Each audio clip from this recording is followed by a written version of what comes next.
ሰምታለች። ገጠር መሄድ እፈልጋለሁ። አዎ ግን ልጅቷ ልብ ያላት አይመስለኝም።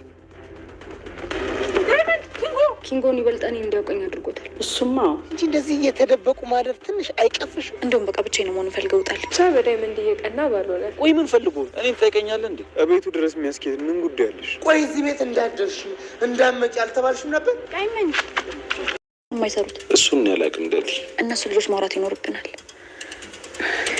ዴቭ በጣም ይቅርታ። ምን እያል እንደው አንቺ ደህና ሆነሽ እቴ ቢስቁልኝ እስኪ ንገሪኝ፣ ምን ለብዳሽ? ገጠር መሄድ እፈልጋለሁ። ምን? አዎ ዝም ብዬ ነው ሮማኔ አላፊ አግዳሚውን እያየሁ። እኔ የምልሽ ያ ሁለት ግራገር ዳይመንድ ሩታን ወዴት ይዞ እንደጠፋ ታውቂያለሽ? ወዴት ይዟት ይጠፋላሹ? ላሊ ሊዱን በባቡሬ የተነሳ እስስቷን አነቀቻት። ኪንጎና ዳይመንድ እንደለመዱት የእገታ ወይም ደግሞ የዘረፋ ስራቸውን እየሰሩ በነበሩበት ሰዓት ነበረ ከባቡሬ ጋር ተጋጭተው የነበረው። ማንነቱን ያላወቁትን ባቡሬን ሀንግ አርገው ሊቀባበሉት ሲሞክሩ፣ ነገር ግን ከፊት ለፊቱ ዞረው ሲያዩት ባቡሬ መሆኑን አውቀዋል። እናም የመጨረሻ ማስጠንቀቂያ ሰጥቷቸዋል። ዴቭና ዳይመንድ ወደ ገጠር በመሄዱ ሀሳብ ላይ አሁን እርግጠኛ ሆነው ውሳኔያቸውን ወስነዋል።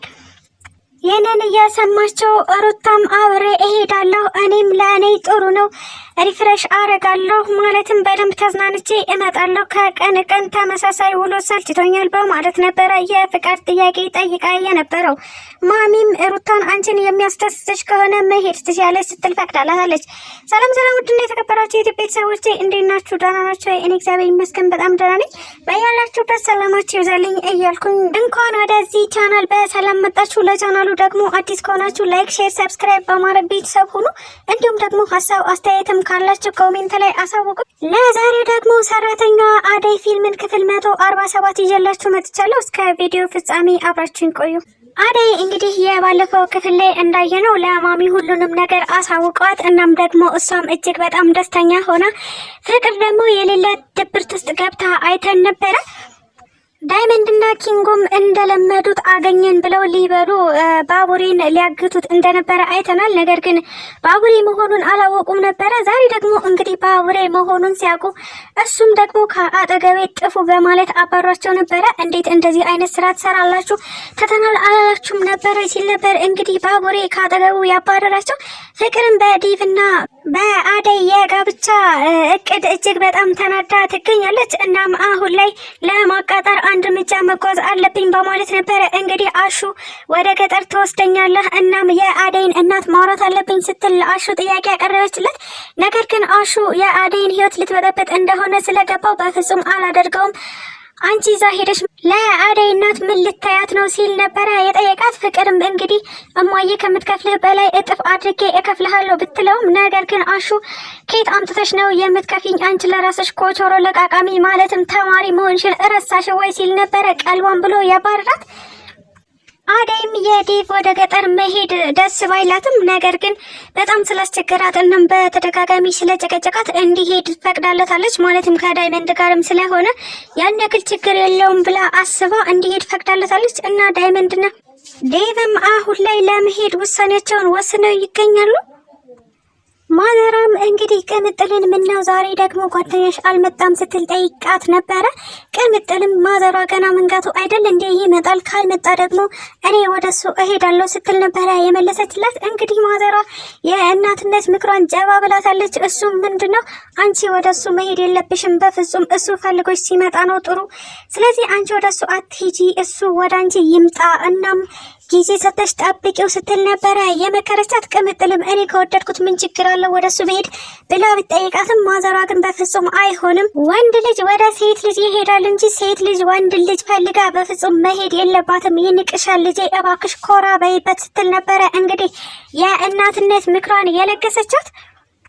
ሊዱም በተደጋጋሚ ውጪ እያደረች መምጣት ጀምራለች። በዚህ ነገር የተበሳጨው አሹም እንዴት ውጪ እያደረች ትመጫለች በፍጹም አላስገባሽም ቢላትም፣ ነገር ግን አሹ አይመለከትህም፣ የፈለኩበት ባድር፣ አንተ ምን ቤት ነህ፣ ምን ታደርጋለህ ስትል ነበረ እንግዲህ አሹን ገለማምጣው የሄደችው። እናም አንተ እዚህ ምን እየሰራ ነው ብላ ብትጠይቀው አሹም እኔማ ሩታን እየጠበኩኝ ነው፣ ዛሬ ወዴት እንደሄደች ከአይኔ ጠፋችብኝ ሲል ነበረ የነገራት። ሊዱም እንግዲህ ሩታ 10 ጊዜ ዳይመንድ ዳይመንድ እያለች ምን እሱን ፍለጋ ሄዳ ይሆናልና እባክህ ጠዋት ቤት እንግባ ብላ ነበረ አሹን ጎትታ ይዛው የገባችው። አሹም እንግዲህ ሩታን በተደጋጋሚ የፈለገበት ምክንያቱ ከሮማን ጋር እንድታነጋግረው ማለትም ድፍረት እንድትሆነው አሹ ንገራት ስለምትለው እንድታደፋፈረኝ ብሎ ነበረ የፈለጋት። ነገር ግን ሩታ አሁን ላይ የራሷን ጉዞ ጀምራለች። ማለትም ከዳይመንድ ጋር በተደጋጋሚ መገናኘትና እንዲሁም ደግሞ የሆድ ሆዷን ማውራት እየፈለገች ትገኛለች። አሹም ዛሬም አልተሳካለትም። ማለትም በተደጋጋሚ ለሮማን እንደምታፈቅራት ንገራት ብትለውም ነገር ግን እሱ ምንም ድፍረት አላገኘም። ሊነግራት ሲል ድንገት ወንድነቱ ይከዳዋል። እናም ሩታዬ ዛሬም አልተሳካልኝም፣ ዛሬም አልነገርኳትም እያለ ለሩታ አቤቱታውን ያቀርባል ማለት ነው።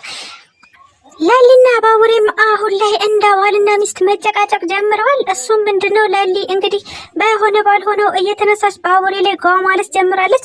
ይህም ነገር የፍቅር ምልክት ይመስላል። ማለትም እንግዲህ የሚያደርገው ነገር እያንዳንዱ ያበሳጫታል። ሲወጣ ሲገባ፣ ወጥቶ ሲዘገይም ከሌላም ሰው ጋር ሲያወራ ማለትም ከሊዱ ጋርም ሲያወራ ለሊ በቅናት እየተንገበገበች ትገኛለች። ነገር ግን አሁንም እንደምታፈቅረው ማመን አልቻለችም። ማለትም አፈቅርሃለሁ ማለት እንጂ የቀራት ሂደቷ ወደዛው እያመራ ነው። እናም ባቡሬን አሁን ላይ አልፈልግም፣ ከአጠገቤ ውጣ፣ ምንም በማይጨቃጭቅ ጉዳይ ነበረ እንግዲህ ተጨቃጭቃ ከአጠገቤ ጥፋ፣ ብቻዬን መሆን ፈልጋለሁ ስትል ከቤት ያስወጣችው። ባቡሬን በዚህ ነገር ተናዶ ውጭ ላይ አኩርፎ ተቀምጦ ነበረ። በዛ ሰዓትም እንግዲህ አደይ ተከስታለች። አደይም ባቡሬ ሰላም ነው፣ ምን ሆነ ነው እዚህ የተቀመጥከው ብላ ብትጠይቀው እሱም ለሊ የአለወትሮዋ ከቤት አስወጣችኝ፣ እናም ደግሞ ብቻዬን መሆን ፈልጋለሁ ብላ አባረረችኝ። ምን እንደሆነች አላቅም፣ ነገር ግን በትንሽ በትልቁ እየተነሳች ጓት ልብኛለች፣ ምክንያቷን ግን ማወቅ አልቻልኩም በፍጹም ሲል ነበረ እንግዲህ ለአደይ አቤቱታውን የነገራት። አደይም ተረጋጋ ባቡሬ፣ ለሊን እኔ አናግራታለሁ፣ ስለዚህ አንተ አትጨናነቅ፣ በፍጹም መጨነቅ የለብህም ስትል ነበረ እንግዲህ ወደ ለሊ ጎራ ብላ ለሊን ስለ ባቡሬ የጠየቀቻት። ለሊም በአላወቁት መንገድ ነው እንደዚህ የተፈጠረው፣ ማለትም ለእያንዳንዱ ነገር ተጠያቂዋ እኔ ነኝ፣ ጥፋተኛዋም እኔ ነኝ፣ አደይ በፍጹም ተሳስቻለሁኝ፣ ባቡሬ ምንም አላደረገኝም፣ ምን እንዳደረገኝ እንኳን በፍጹም የማውቀው ነገር የለም፣ ነገር ግን አሁን ላይ ብቻዬን መሆን እፈልጋለሁ፣ ከአጠገቤ ሂድልኝ፣ ከአጠገቤ ውጣ ብዬ ነው ያስወጣሁት። እናም ይህ ነገር በጣም ያሳፍራል፣ እንዴት ብዬ ነው አሁን የባቡሬን አይን የማየው ስትል ነበረ እንግዲህ ለአደይ ያማከረቻት። አደይም የፍቅር መንገዱ ስለገባት አይ ለልዬ ችግር የለውም አጥፍተሻል፣ ግን ደግሞ ይቅርታ አድርጊለትና ባቡሬ ወደ ቤት እንዲመለስ አድርጊ ስትል ነበረ እሷም የእህትነት እንዲሁም ደግሞ የጓደኝነት ምክሯን የለገሰቻት። ለሊም በተባለችው መሰረት ማለትም አደይ በመከረቻት መሰረት ባቡሬን ይቅርታ ለመጠየቅ እየፈለገችው ትገኛለች። እናም እንግዲህ ሊዱ ከየት መጣች ሳትባል ባቡሬን እየተከታተለች ማለትም ከአጠገቤ እራቂ ብሎ አባሯት እንደነበረ አይተናል። ነገር ግን እሷ አሁንም በባቡሬ ላይ ተስፋ አላት። እናም እሱን እየተከታተለችው ትገኝ ነበረ። እንግዲህ ወደ አንድ መናፈሻ ባቡሬ ቁጭ ብሎ እራሱን እያዳመጠ በነበረበት ሰዓት ነበረ ወደ ባቡሬ ሊዱ ጎራ ያለችው። እናም ለምን ተከተልሽኝ? እንዴት መጣሽ? ማን አሳየሽ ነው ያለውበትን ብሎ ሲጠይቃት እሷም አይ ማንም አላሳየኝም እየተከታተልኩ ስለነበረ ነው አለችው። ባቡሬም እባክሽ አንቺ ልጅ ተስፋ ቁረጪ፣ እባክሽ አትከታተይኝ፣ ለምንድን ነው የምታስጨንቂኝ? እኔ በፍጹም ላንቺ የምሆን አይነት ወንድ አይደለሁም እያለ ነበረ እንግዲህ ሊዱን ከአጠገቡ ለማባረር የሞከረው። ነገር ግን ለሊ ከፊት ለፊቷ ስትመጣ አይታት ነበረ ሊዱ። እናም ለሊን ለማበሳጨት የሞከረችው ሙከራ ተሳክቶላታል። እሱም ምንድነው ባቡሬን በአጋጣሚ ጉንጩ ላይ በመሳም ነበረ ለሊን ለማስቀናት የሞከረችው። ለሊም እንግዲህ ባቡሬ እዚህ ምን ታረጋለህ በማለት ነበረ ፊት ለፊቱ ፍጥጥ ያለችበት። ለሊ አንቺ ራስሽ ምን ታረጋለሽ ሲላት እሷም ሊዱን አንቺ ከኔ ችግር አለብሽ ከኔ ነው ወይ ችግርሽ በማለት ነበረ አንገቷን ያነቀቻት። እንግዲህ ለሊ ምክንያትሽ ምንድነው ተብላ ስትጠይቅ ምክንያት የላትም። ለባቡሬ ተቆርቆሬ ነው ወይስ ደግሞ ከባቡሬ አጠገብ እራቂ ትል ይሆን? እናም ባቡሬን እንደምታፈቅረው ትነግራ ይሆን? እሱም በቀጣይ ቪዲዮ የምናየው ይሆናል። ስለተከታተላችሁኝ እጅግ አድርጌ አመሰግናለሁ። ለቻናሌ ደግሞ አዲስ ከሆናችሁ ላይክ፣ ሼር፣ ሰብስክራይብ በማድረግ ቤተሰብ ሁኑ። እንዲሁም ደግሞ ሀሳብና አስተያየት ካላችሁም ኮሜንት ላይ አሳውቁኝ። ኢትዮጵያ ለዘላለም ትኖር እያልኩ ሰናበታችኋለሁ።